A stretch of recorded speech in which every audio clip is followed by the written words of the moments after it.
People tend to look forward and not back, always seeking the next challenge. As Kasia Nui-Odama, a professional cyclist, once said, "Rarely do we congratulate ourselves for what we are already accomplishing in our lives." So thank you to the BBUBA Foundation for helping us pause to appreciate what we have achieved. We'll be looking forward again shortly, as that is our destiny. But it is gratifying to be here and to have our journeys recognized. Humans are a social species, and how they organize themselves matters. Nonetheless, economics has traditionally ignored the fact that most economic interactions are, to borrow a term from my colleague Mark Granovetter, embedded in social settings.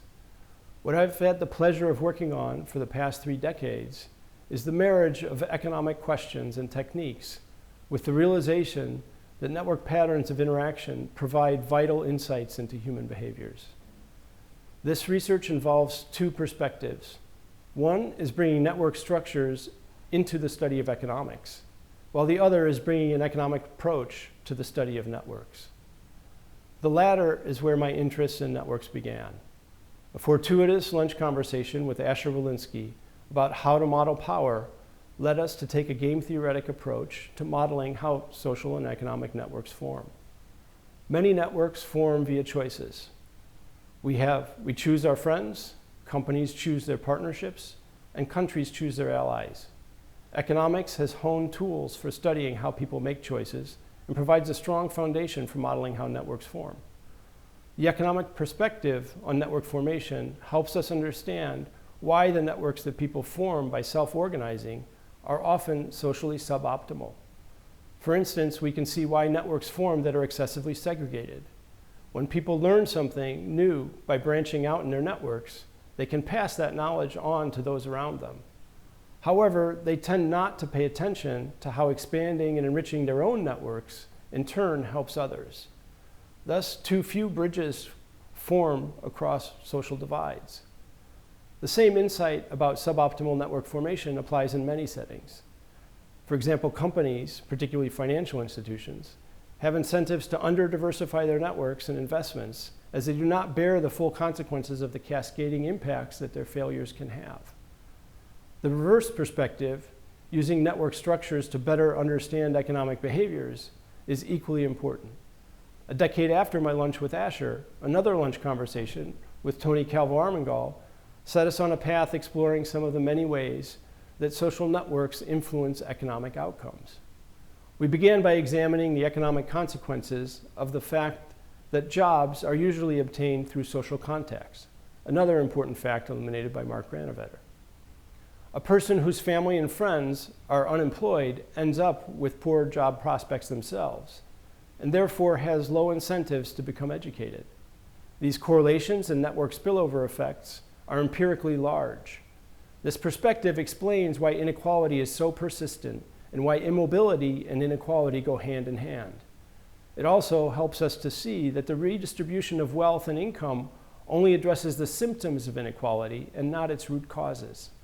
It helps us to see the need for policies that enrich people's networks and provide the information and opportunities that their networks fail to provide.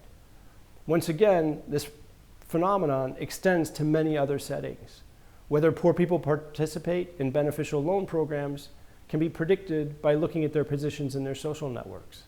If they are insufficiently central, they miss out on useful information about available opportunities. Similar reasoning applies at much larger scales. For example, a country's centrality in international trade networks predicts its alliances and its susceptibility to conflict. Once you study networks, you'll see their impact everywhere. And thus the study of networks, both from an economic perspective and in terms of economic impacts, is still expanding.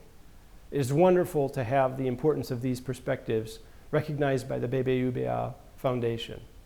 It is obvious to somebody who studies networks that I would not have received this award without the help of many others. There is a whole field of interconnected researchers, of which I am just one representative.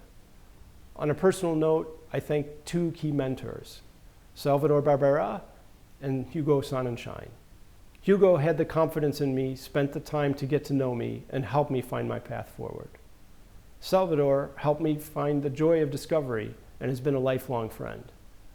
I have always had an amazing support network from my parents and siblings onwards. And most especially, I thank my wife, Sarah, and my daughters, Emily and Lisa. They embraced the itinerant life of a researcher and provided a home no matter where we were. They were choosy, rarely missing a trip to France or Spain, but whether it was there in person or in spirit, they were always with me. I leave you with an observation that fascinates me. Technology is connecting us to more people and across greater distances than ever before. Yet at the same time, it also amplifies our basic tendencies. Algorithms and search engines help connect us with people who think and act just like us, and it feeds us the news that we want to hear. So while our world is becoming ever more connected, it is also becoming ever more divided and polarized. It will take our efforts to ensure that connection wins out over division.